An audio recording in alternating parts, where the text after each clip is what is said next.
Issue 228. We start out seeing Eggman in the asylum that nobody escapes from, and it's creepy as we see him in shadow with text saying that he rarely sleeps and never talks. So which comic did this concept first, Fleetway or Archie? It's unique that Fleetway actually put him in an asylum, which is all the more demeaning. Sonic sarcastically complains to Tails about how slow he's flying the tornado since they're chasing after an escaped lunatic, and Tails says that the plane can't cope with the storm. Sonic hopes it's a storm, as I wonder if Windy's involved with the weather again. Then Tails realizes that the clouds are the exhaust of a giant hydraulic engine pump. Sonic sarcastically thanks him, calling him Porker for being smart with engineer talk.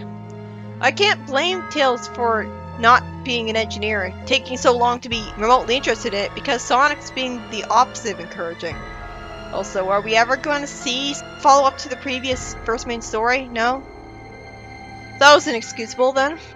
They see a dark airship, which Tails lands the plane on, and Sonic lampshades his Captain Obvious remark with, "What would I do without your running commentary, Tails?" which I giggled at. Tails says he can't control the plane because the winds are too strong. And they end up jumping out as it explodes, I guess. I can't really tell what's going on. Sonic holds onto a bar and says that was fun, while Tails asks in a panic how they'll get home when they're stuck here without the plane. Sonic tells him in annoyance that they're on a big flying chip, meaning they could take control of it, and Tails warns him that the controls will probably be guarded, which they are by a laser blast they have to dodge. Sonic spinashes around and thinks that the shot could have come from anywhere, and this place is like a maze. Tails presses a button to open a deck door and an alarm goes off. It kind of looks like Tails was shot with something. Sonic calls out for him twice as the door closes behind him, and he says that the door is too strong to spin attack open. An announcement calls out for the egg carrier to activate its defense systems. I knew it was the egg carrier, I just wasn't entirely certain because it was in shadow. Then Sonic is suddenly chased by a red person in an eggmobile who seems to be holding the Master Emerald. And no, it's not that, it's just the ray gun. Which makes more sense, as it blasts at Sonic with a laser he jumps over. Sonic wonders where he is, sees some dolls, and the story ends with a surprise as we see Eggman, Zachary, Rouge, who's pure evil in this comic as a refreshing twist from what I've heard, and a brand new Echidna who's only slightly muscular and fully red, so it's kind of an alright design. That's pretty interesting. In the next story, Knuckles compliments Porker on a snowy Christmas night because he managed to get the island to rise up. Porker makes a lame excuse about why he didn't tell him he was going to do that for him, involving Knuckles not reacting well to learning that Eggman had all of the emeralds. Well, considering how he reacted the last time he failed in his duty, that's not a lame excuse, never mind. Knuckles smiles heartwarmingly because he never thought he'd see this place again, and then he's shocked at seeing Tikal lying on the floor, shaking and groaning, because she's an Echidna after all, so why wouldn't he be surprised by seeing her? Tikal delusionally insists that it's only a nightmare and tells him to get away from her. So maybe they're actually being realistic and going through with her having PTSD, as she obviously would from having spent thousands of years trapped in a fear-creating water monster. It's an interesting twist that makes me feel sorry for her and connect her. Knuckles reassures her, she panics, telling him to stop it, and swings at him with her staff, and Porker explains that he thinks Tikal's gone mad from remembering her bad experience. Ebony then shows up and says that she's got a solution. I hope that solution is Pajamas erasing her bad memories with a mind link, because that would make sense. Oh, apparently Ebony can do that too. Kind of diminishes the purpose of Pajamas then, she's supposed to be the psychic specialist.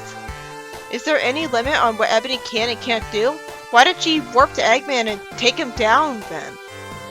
I love her magical powers, but it's hard to get invested in them when it's always felt like she can do whatever the plot demands. Knuckles is unhappy because Tikal won't remember the ancient world of the Echidnas anymore. As Ebony says, she can't pick and choose which memories she'll keep. She can only cause total amnesia. That's all the more reason why she should have brought Pajamas along. She was able to pick and choose which memories she erased. She did it from Supersonic just fine. That's how he forgot that he was evil and stopped being evil temporarily. Knuckles gets angry at her for trying to take away his only chance at learning more about his people. Yup, he's neutral alright. It's a shame that he doesn't know Sonic was in the past with her because he could just ask him about it. Though there's not much he'd have to say. You think it'd be obvious to him that Tikal isn't in the right state to tell him anything. Knuckles knocks her out and predictably can't get anything out of Tikal.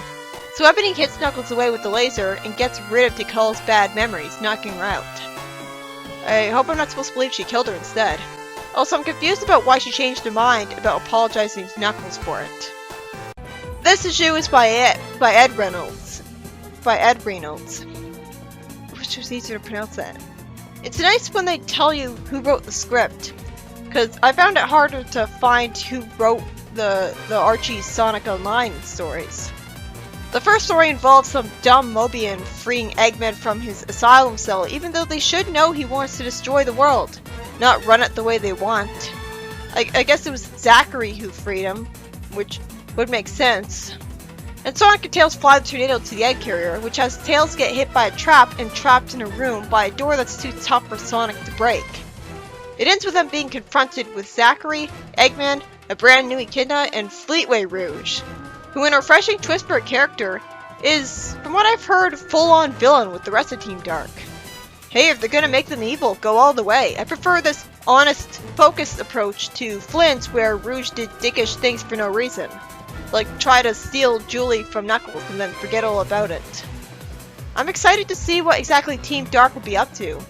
Though I'm guessing it'll just be something bland, like they support Eggman as lackeys when nobody ever should, since he'll just inconvenience them. And the second story has Knuckles predictably fail at trying to get a traumatized Nicole to tell him about her people. And what's really frustrating about it is Ebony showed up without Pajama, who would be able to pick and choose which memories of hers to erase. So she could have had the perfect solution for Knuckles, but instead, probably because the writer was too lazy to think up what exactly she would tell Knuckles about his past, instead we have someone who has no business whatsoever messing around with memories, erasing all of Tikal's memories. All of them!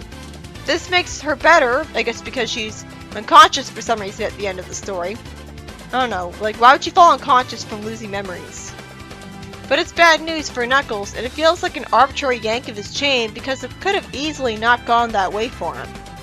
I mean, it's not like if the writer doesn't want to think about what she's gonna tell him about his past, then you could at least cut away from that to like have her tell him about his life, and it starts out boring and telling us stuff that we already know from the adventure adaptation. Like, is there really anything to tell us to begin with?